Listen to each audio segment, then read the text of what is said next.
নামো নামো নামো নামো। এট লাস্ট চলে এসেছি। ইধার সে কিছু বলার নেই, একটা সময় আমার মনে হচ্ছিল যে না আসলে ভালো হতো, মনে হয় বাড়িতে বসে থাকলে ভালো হতো। না বৃষ্টি হয়েছে, এরকম বৃষ্টিতে মানে রেনকোট নেই। পেশাব রোডটা খুবই খাড়া আর খুবই রক। ও ম্যান, ওপরের দিকে উঠছি, ঠান্ডা ঠান্ডা হাওয়া। তো এই যে হোটেল,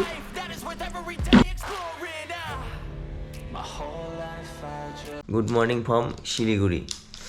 আর এখন বাজে সকাল 7:15 আর জাস্ট উঠলাম। তো আজকে আমরা ওপরের দিকে ওঠা চালু করব। আর আজকে আমরা যাব কালিম্পংয়ের দিকটা। তো লেট হয়ে গেছে আর রিঙ্কি উঠে রেডিও হয়ে গেছে। আমি একটু রেডি হয়ে আসি আর ড্রেস আপ করে তারপর বেরোবো। তো গাইজ আমরা রেডি হয়ে গেছি, খাচ্ছি, মাসিমা সকাল থেকে চালু করেছে। আর একটু কফি বানাচ্ছি, কফিটা খেয়েই জাস্ট বেরোবো। কফি হোক।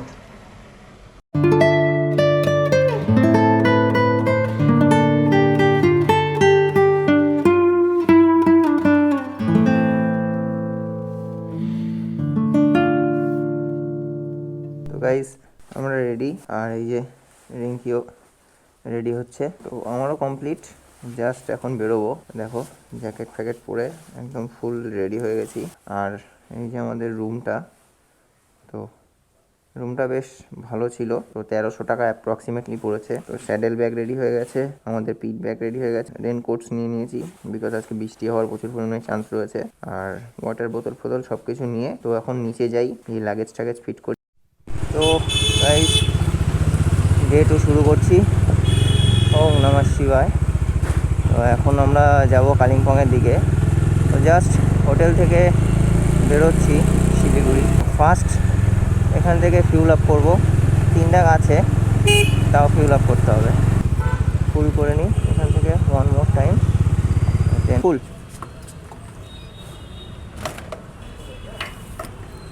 ফাইনালি গাইজ আমরা বেরিয়ে পড়েছি। আর ভাবছি যে একটু ব্রেকফাস্টটা করে নিয়ে বেরোবো। আর সকাল সকালই শিলিগুড়িতে বেশ জ্যাম রয়েছে। তো সেবকের দিকে যাচ্ছি, আর এখানটা দাঁড়িয়েছি একটু ব্রেকফাস্ট করার জন্য। তো দেখি কি আছে ব্রেকফাস্টে। আর গাইজ এখন যাচ্ছি সেবকের দিকে। এটা হলো আর্মিদের হেলিপ্যাড। তো হেলিকপ্টার ওঠানামা করছে। আর কালিম্পংয়ের দিকে যাব। আর এখান থেকে সেবা কালীবাড়ি 15 কিলোমিটার রাস্তা। তো 28 মিনিট লাগবে অ্যাপ্রক্সিমেটলি। রোড কন্ডিশন মোটামুটি ভালো, বাট রোডে বাম্পার আছে, বেশ ভর্তি ফরেস্ট, একদম গাছ দিয়ে কভার করা। আর তার সাথে সাথে ছোট ছোট আর্মি ক্যাম্প, আর্মিদের ট্রেনিং সেন্টার।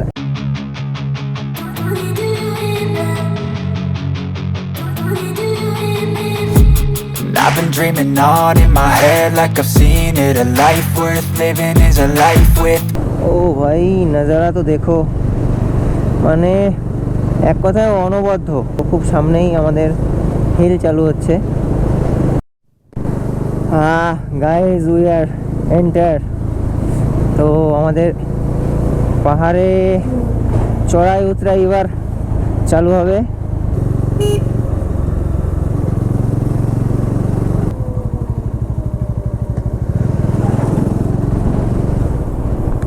ও ম্যান দেখো পাহাড় চালু হয়ে গেছে। ও ফো সেই মজা লাগছে এবার।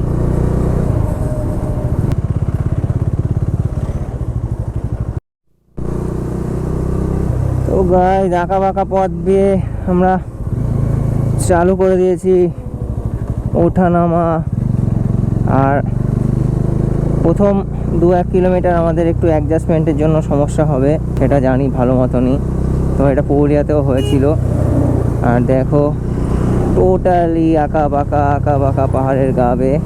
তো আস্তে আস্তে আস্তে আস্তে আস্তে আস্তে উপরে উঠছি। তো চলো কোনো তাড়া নেই, ফার্স্ট সেবকেশ্বরী কালী মন্দির যাব।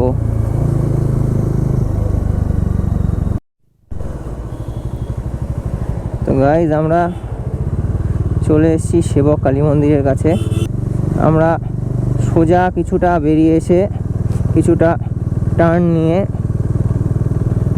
এখন আমরা যাচ্ছি 7 মিল ভিউ পয়েন্টের দিকে।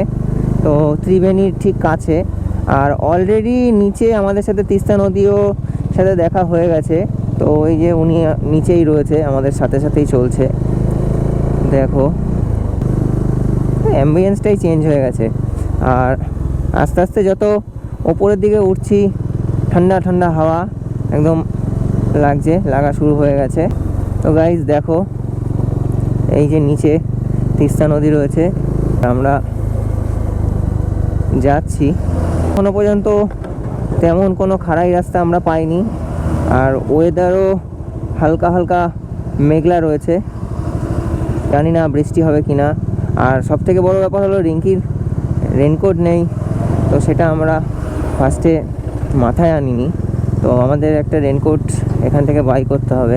এই আর্মির গাড়িগুলো দেখো যখনই যাচ্ছে একবারে পরপর 8-10টা লাইন দিয়ে যাচ্ছে, আর খুব সুন্দরভাবে যাচ্ছে। ওয়েলকাম ইউ অন NH10 না, গ্যাংটক 128 কিলোমিটার না কত দেখলাম। Weather guys very bad, weather condition খুবই খারাপ, মানে যখন তখন বৃষ্টি হতে পারে। তো কী হবে না হবে কিছুই বুঝতে পারছি না। সমস্যার ওপরে সমস্যা, তার ওপরে আবার সমস্যা। দেখো কী হারে বৃষ্টি পড়া চালু হয়েছে। তো একটু আগেই জাস্ট বলছিলাম তোমাদের যে রিঙ্কির জন্য রেনকোট আনিনি, আর এখন যদি এইভাবে বৃষ্টি হয় তো কী করব বুঝতে পারছি না। গাইজ সবথেকে বড় কথা রোড কন্ডিশন দেখো, আমি 60, 55, 64 করে চালাচ্ছি এই রোডেও, তো সেই লেভেলের রোড। তোমাদের একটাই সাজেশান দেবো, তোমরা যারা আসবে তারা অবশ্যই নিজে যেটুখানিক চালানোর মতন তো সেটুখানিক সীমার মধ্যে রেখেই চালিও, না হলে বড়সড় একটা ক্ষতির যখন তখন হতে পারে। টার্নগুলো খুবই খারাপ টার্ন আর খুবই খাড়া। তো এই দেখো যেটা হচ্ছে, এই যে এইগুলোই হচ্ছে। আর এই শিলিগুড়ি কালিম্পংয়ের যে ড্রাইভাররা সিরিয়াসলি গাইজ এত জোরে গাড়ি চালাচ্ছে আর এত জোরে মোড় ঘোরাচ্ছে, মানে বলার মতন না। হেভি স্পিডে মোড় ঘোরাচ্ছে এরা। আর এদের গাড়িতে লুকিং গ্লাস আমি দেখছি না, তো জানি না কিভাবে এরা গাড়ি চালায় বা কিভাবে কি করে। এখন আবার দেখো পড়ছে না, তো কোথাও 1 ফোঁটা 2 ফোঁটা পড়ছে বৃষ্টি, কোথাও আবার হচ্ছে না। দেখি কি হয়। চল, হয়ে গেছে একটা কাণ্ড, নেমে গেছে বৃষ্টি। আর যেহেতু রিঙ্কির রেনকোট নেই, এই যে মুখ চুপ কালো করে দাঁড়িয়ে আছে। আর দেখো যাই হোক রেনকোটের ব্যবস্থা করব, তো এখন স্প্রে করে নিই, কিছু করার নেই। হয়ে গেছে একটা বিশাল বড় কাণ্ড। তো কালিম্পংয়ে চলে আসছিলাম, বাট এত পরিমাণে বৃষ্টি যে বলে বোঝানোর মতন না। তো বাধ্যতামূলক কিছুই ভিজিট করতে পারিনি, আর সিদ্ধান্ত নিলাম যে এখন আমরা এখান থেকে দার্জিলিংয়ের দিকে ব্যাক করব। তো অনেক লেট হয়ে গেছে, যেতেও লেট হয়ে যাবে। তো চলো দার্জিলিংয়ের দিকে যাই, যেতে যেতে কথা হবে। জানি না কতটা কি দেখাতে পারবো। গাইস ডাউন দ্য হিল, নিচের দিকে নামছি। ব্যাপারটা হলো একটু আগে এখানে এত বৃষ্টি হচ্ছিল, তো মানে সেটা যে আমি তোমাদের বলবো মানে নিজেই বুঝতে পারছি না যে এত বৃষ্টি আর এত জল সব কোথায় গেল। তো হালকা হালকা ভেজা রয়েছে রাস্তা, আর প্রত্যেকটা রাস্তা একদম শুকিয়ে সাদা হয়ে গেছে। তো সিনটা কেমন হয়েছে আমরা যখন কালিম্পংয়ে আসছিলাম, তো সেবকের পর পর্যন্ত তো তোমাদের দেখিয়েছি, বাট কিছুটা আসার পরই এত পরিমাণে বৃষ্টি নেমেছে তো বলে বোঝানোর মতন না। আর তার মধ্যে আমি তোমাদের আগেই বললাম যে রিঙ্কির রেনকোট নেই, আনতে ভুলে গেছিলো, তো সেখানেও একটা সমস্যা ছিল। তো প্রবলেমের ওপর প্রবলেম ছিল, তো যাই হোক সব সলভ হয়ে গেছে, রেনকোট কেনা হয়ে গেছে।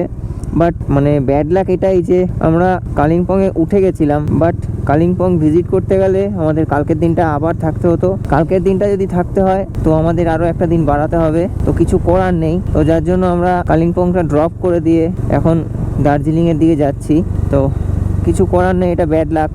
আর স্পেশালি আমার বেশ কিছু ইচ্ছা ছিল যে কালিম্পংয়ের বেশ কয়েকটা স্পটস ছিল যেগুলো দেখার, যেমন ডেলো ছিল, আরও অনেক কিছু ছিল, গোমস হাউস ছিল। তো সত্যিই ব্যাড লাক যে দেখতে পারলাম না। তো আবার জানি না কবে ট্রাই করব, তো আরও একবার ট্রাই করতে হবে, এতটা কাছে এসেও আধুরা রয়ে গেল। যাই হোক এই মুহূর্তে আমরা যাচ্ছি হচ্ছে দার্জিলিংয়ের দিকে, আর আমরা পেশক হয়ে যাব।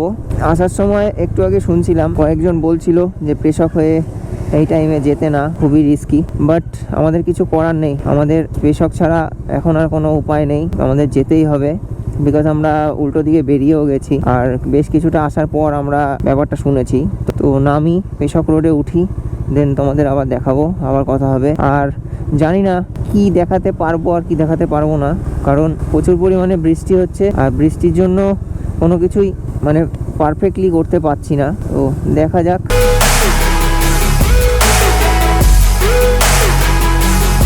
আর দেখো এখানে সব সাফ সাফাই চলছে পাহাড়ে, বৃষ্টির জল যাতে আটকে না যায়। একটা করে প্যাচ নামছি, আর মনে হচ্ছে 40 থেকে 30 ফুট নিচে নেমে যাচ্ছি, মানে এরকম একটা ব্যাপার। দেখো কেমন round and round and round.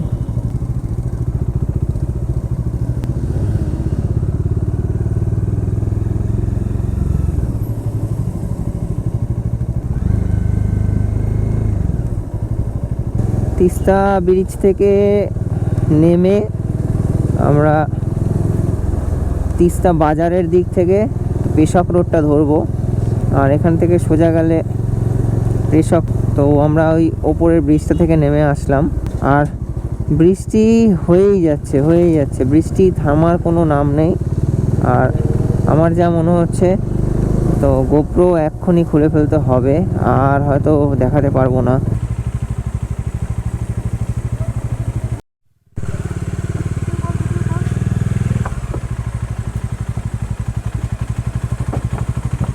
এবার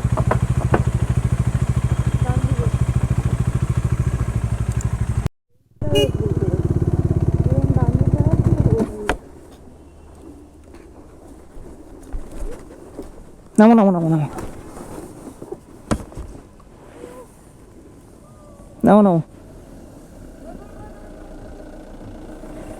हेल्प हेल्प हेल्प वैसे नहीं वैसे नहीं वैसे नहीं वैसे नहीं इधर से इधर से इधर से इधर से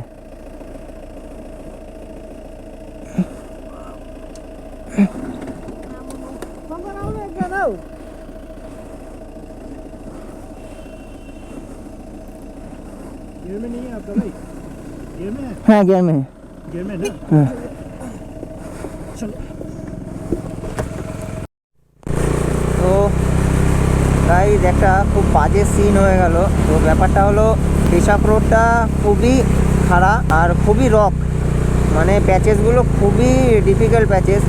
আর আমি এটা মেজারমেন্ট করতে পারিনি, আমার গাড়ির গিয়ারটা একটু বেশি ছিল। তো জেনারেলি এতক্ষণ যেমন রাস্তা চালাচ্ছিলাম 2 নম্বরে গাড়ি নর্মালি উঠে যাচ্ছিলো, বাট এই প্যাচেসটা তোমার 1 নম্বর ছাড়া উঠবে না, এখানে যত কটা প্যাচেস আছে। তো আমি সেটা মার্চ করতে পারিনি ঠিকঠাক মতন, আর গাড়িটা স্কিপ করে গেছিলো যার জন্য। তো এখানকার লোকজন বেশ হেল্পফুল আছে, সাথে সাথে গাড়িটা ধরে দিল। আর এখন আবার আস্তে আস্তে আগাচ্ছি সামনের দিকে। তো এখান থেকে লামাহাটা দেখাচ্ছে তোমার 8 থেকে 9 কিলোমিটার রাস্তা, আর খুব আস্তে আস্তেই যাচ্ছি বিকজ প্যাচেসগুলো খুবই খারাপ। তো সত্যি রাস্তাটা খুবই চাপের। তো তোমরা যারা আসছো অবশ্যই একটু মেজারমেন্ট করে এসো। আর বাকিটা কি আর বলবো, তার মধ্যে বৃষ্টি রয়েছে।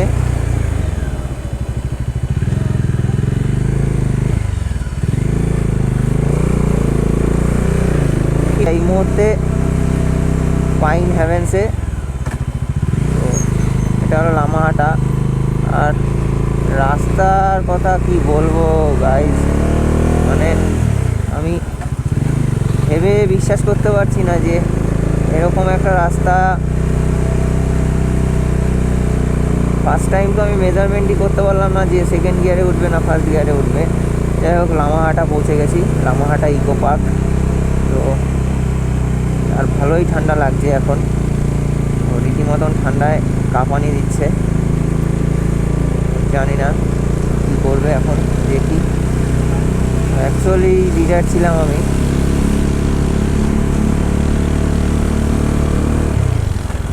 তো গাইজ এখন বাজে রাত 8টা। তো জাস্ট দার্জিলিং ইন করলাম, আর ইন করে তো হাতের সামনে কিছুই পাচ্ছি না, 8টা বেজে গেছে, সব বন্ধ হয়ে গেছে। আর ওয়েদারটা একটু দেখো, মানে কি পরিমাণে ফগ রয়েছে। তো যাই হোক, আমরা একটা হোটেল নিয়ে নিয়েছি আপাতত। তো এই যে হোটেলটা, রিঙ্কি খোলো। তো এই যে হোটেল, তো মোটামুটি একদম 3 স্টার কোয়ালিটির হোটেল। দেখো হোটেলের সাইজ দেখো, মোটামুটি দৌড়ানো যাবে। আর এই যে ওয়ার্ড্রপ রয়েছে, একটা সুন্দর একটা জানলা রয়েছে, আর এই যে বেড, ঠিক আছে, এই যে দেখো বেডে খেলা চালু করে দিয়েছে। আর সাইজটাও খুব ভালো, পার নাইট 2000 টাকা করে পড়েছে। বাথরুমটাও সেই লেভেলেরই বাথরুম, ভাই এত বড় বাথরুম, করছে এত বড় বাথরুম যদিও আমাদের কোনো কাজে লাগবে না। একটা রাতেরই খেলা। ব্যাপারটা হলো 2000 টাকা একটু কস্টলি হলেও রুমটা কিন্তু খুবই সুন্দর। আর দেখো নিচে পর্যন্ত গ্রাস ম্যাট পাতা আছে, শীতকালে আসলে ঠান্ডা লাগার চান্সটা খুব কম। আর এই দেখো বেরিয়েই রুমের বাইরে আমরা একদম টপ ফ্লোরে রয়েছি, 4 নম্বর ফ্লোর। আর এই যে টেরেস, আর টেরেসটুকুনি পুরো ফাঁকা, পুরোই মজা। এখানটা একটা জানলা আছে, জানলাটা খুলে সকালবেলা চা খেতে পারবো। এখানে বসার জায়গা আছে, বসতে পারবো। ব্লগ তো বানাচ্ছিলাম সেই লেভেলের, বাট এত পরিমাণে বৃষ্টি হয়েছে যে রাইডিং গিয়ার্সের অবস্থা সব ভিজে পুরো একাসার। যে ভেতরে আমি অনেক কষ্টে শুকনো রেখেছি কিছু, আর মানে কি বলবো, চলে এসছি অ্যাট লাস্ট চলে এসছি। মানে যা বৃষ্টি হয়েছে, এরকম বৃষ্টিতে মানে আমার জাস্ট কিছু বলার নেই। একটা সময় আমার মনে হচ্ছিলো যে না আসলে ভালো হতো, মনে হয় বাড়িতে বসে থাকলে ভালো হতো। ঠান্ডা, তারপর বৃষ্টি পড়ছে, তারপর হেলমেটের সামনে গ্লাস পুরো, ভাইজার পুরো একদম ফগে ভরে গেছে। দেখো কি অবস্থা হয়েছে, মানে মনে হচ্ছে ট্র্যাভেল করতে কম, ভিজতে বেশি এসেছি। এত বড় একটা ঘরের মধ্যে এই যে গ্লাভস শুকাচ্ছে এখানে, যে এই যে তো সব কিছু শুকানোর জন্যই ব্যস্ত, মানে জাস্ট এরকম বেরোবে বুঝতে পারিনি। তো প্রায় রাত 11টা বাজে, আর এখন সব পুরো পাহাড় নিস্তব্ধ। যাই হোক, আজকের ব্লগটা খুব দুঃখের সহিত এখানেই শেষ করতে হলো। তো এক্সপেকটেশনটা অন্যরকম ছিল, বাট কিছু করার নেই। দেখো ওয়েদার আর প্রকৃতি কোনোটাই আমাদের হাতে নেই। তো যাই হোক, কালকে দেখা যাক কালকের দিন কি হয়। তো ইচ্ছা আছে কালকে দার্জিলিংয়ের সাইট সিনসগুলো সব করব। তো ওয়েদার এখন কেমন থাকবে না থাকবে কিছু বুঝতে পারছি না। যদি খুব খারাপ ওয়েদার থাকে তো ক্যাব নিয়ে নেব, আর যদি কন্ডিশন হয় এইগুলো সব কিছু যদি শুকিয়ে যায় দেন চেষ্টা করব বাইক বের করার। আর আদারওয়াইজ যা অবস্থা তাতে করে গাইজ এখন আর সিরিয়াসলি এখন আর কিচ্ছু ভালো লাগছে না। তো গুড নাইট, দেখা হচ্ছে কাল আরও একটা নতুন ব্লগে।